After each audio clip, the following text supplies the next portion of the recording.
Hello बच्चों, let's start the question. Thermal decomposition of gaseous X2 to gaseous X at 298 kelvin takes place according to the following equations. देखिए बेटा, यहाँ पे X2 से तुम्हारे पास में X का फॉर्मेशन हो रहा है। यहाँ पर the standard reactions gives energy delta G note reactions of this reaction is positive. At the start of the reaction, there is 1 mole of X2 and no X. As the reaction proceeds, the number of moles of X formed is given by beta. Thus, beta equilibrium is the number of moles of X formed at equilibrium. The reaction is carried out at a constant total pressure of 2 bar. Consider the gases to behave ideally. The incorrect statement among the following for this reaction. तो यहाँ पे बेटा एक एक statement को हम पढ़ते हैं। Decrease in the total pressure will return in formation of more moles of gaseous X। तो तुम्हारे पास में यदि देखो बेटा, प्रेशर को मैं क्या कर रहा हूँ, डिक्रीज कर रहा हूँ, तो रिएक्शंस तुम्हारे पास में उधर जाएगी जहां पे तुम्हारे पास में नंबर ऑफ मोल्स ज्यादा हो। तो यहाँ पे गैसियस मोल्स 1 है, यहाँ पे गैसियस मोल 2 है। तो ठीक बात है, रिएक्शंस का डायरेक्शन होगा वो फॉरवर्ड डायरेक्शन होगा। फॉरवर्ड डायरेक्शन का मतलब एक्स के नंबर ऑफ मोल्स ज्यादा फॉर्म होंगे। तो ये तुम्हारे पास बेटा करेक्ट हो गया। ठीक है, यहाँ पे इनकरेक्ट पूछा है। सेकेंड है, at the start of the reactions dissociation of gaseous X2 takes place spontaneously. तो यहाँ पे स्टार्टिंग में बेटा तुम्हारे पास में क्या होगा, स्टार्टिंग में तुम्हारे पास में जो फॉरवर्ड डायरेक्शंस का रेट है वो तुम्हारे पास में ज्यादा होगा बेटा।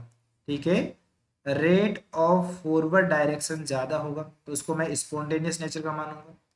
तो ये दोनों में ये भी करेक्ट है बेटा। फर्स्ट वाला करेक्ट है, सेकंड करेक्ट है। एक बीटा इक्विलिब्रियम इज 0.7। तो यहाँ पे बेटा ये वाला देखो, इसमें कोई भी ऐसा डेटा नहीं गिवन है जहां से मैं बीटा कैलकुलेट कर सकता हूँ।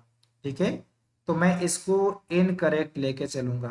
आपके पास में ना तो देखो कितना डिसोसिएट हो रहा है, ना गिब्स फ्री एनर्जी का वैल्यू गिवन है, कोई भी डेटा यहाँ पे नहीं गिवन है। फिर लिखा है कैसी का वैल्यू तुम्हारे पास में लेस देन 1 होगा। तो यहाँ पे देखो बेटा, तो उसमें डेल्टा जी नोट को यदि पॉजिटिव करना है तो तुम्हारे पास में डेल्टा जी नोट क्या लिखा जाता है, -RT ln तुम्हारे पास में KP ग्रेटर देन जीरो होना चाहिए।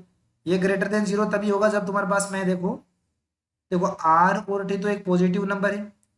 इसका मतलब ये तुम्हारे पास में ऐसा लिख सकता हूँ कि RT ln जो KP है उसका पूरा का वैल्यू लेस देन जीरो होगा, तभी ये वाला नेगेटिव और इसका नेगेटिव मिलके पॉजिटिव होगा।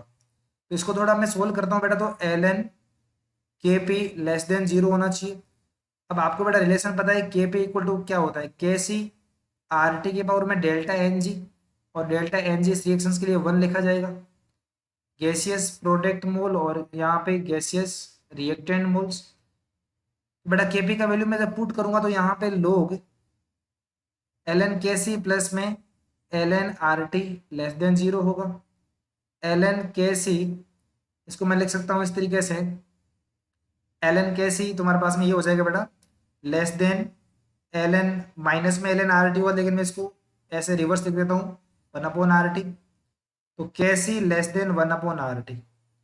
अब देखो यार, इसका वैल्यू जब तुम चेक करोगे तो ये तुम्हारे पास में देखो बेटा वैल्यू कितना है इसका, 1/R का वैल्यू तुम्हारे पास में यहाँ पे 0.083 गिवन है, और टेम्परेचर तुम्हारे पास में यहाँ पे देखो 298 केल्विन गिवन है। तो मैं 298 पुट करूंगा तो यहाँ पे जो वैल्यू आएगी बेटा इसकी, वो नियरली नियरली तुम्हारे पास में ऐसा आएगा बेटा 0.0408। तो यदि ये वाला वैल्यू लेस देन 1 है, 1/RT लेस देन 1 है, तो बेटा कैसी इससे भी कम है, तो ये तो लेस देन 1 होना ही होना है। आपके पास में ऑप्शन डी भी करेक्ट है। तो आपको इनकरेक्ट पूछ रहा है तो इनकरेक्ट आपका ऑप्शन हो जाएगा B. I hope this answered your questions. Thank you so much.